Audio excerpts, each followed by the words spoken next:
इन नेताओं के बहकाव में मत आओ, नेताओं से अलग हो जाओ, अपनी बरादरी के बारे में, अपने परिवार के बारे में सोचो, अपने देश के बारे में सोचो। अरे ब्राह्मण तो वो कौम है चंद्रशेखर आजाद जी पैदा किए उन्होंने। इनको दिक्कत है, इनको दिक्कत है। पहले बार चांद पे गया तो ब्राह्मण गया था, हरियाणा का पहला मुख्यमंत्री ब्राह्मण बना। तो ये चीजें क्यों बोलते हो, अपना इतिहास क्यों बोल रहे हो?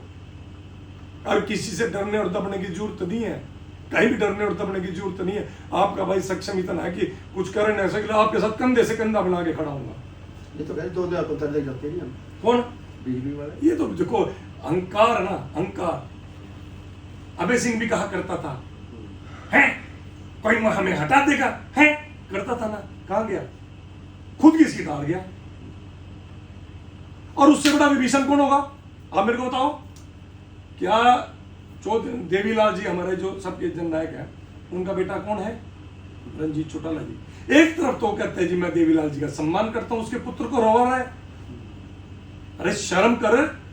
यदि इतना ही देवीलाल जी को मानने वाला इंसान वो लोग होता तो देवीलाल जी के बेटे के खिलाफ अपना बेटा ना उतारता।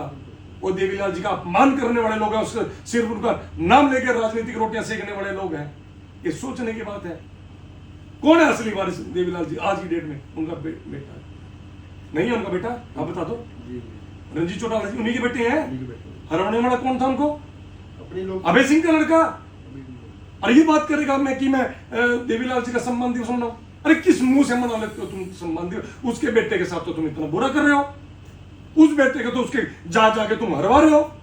सीखना है तो अपने भाई से सीख, अजय सिंह से सीख। अपनी पार्टी का कोई कैंडिडेट नहीं खड़ा किया। उनको पता था कि मेरा चाचा इलेक्शन लड़ रहा है। दुष्यंत दिग्विजय को पता था कि मेरा दादा इलेक्शन लड़ रहा है, देवीलाल जी का बेटा इलेक्शन लड़ रहा है। और देवीलाल जी को मानने वाले लोगों को भी एक बात कहूंगा, शर्म नहीं है आप लोगों को? शर्म नहीं है आप लोगों को? देवीलाल का बेटा हरवा दिया आपने। शर्म है आपको? किसके बहकाव में आके अपने दादा को सिर्फ नाम इस्तेमाल कर रहे हो? मेरी बात में एक बात तो कोई झूठ बोल रहा हूं? प्रमाणित है। देवीलाल जी के बेटे को करवा दिया और अपने बेटे से। यह अपमान है देवीलाल जी का।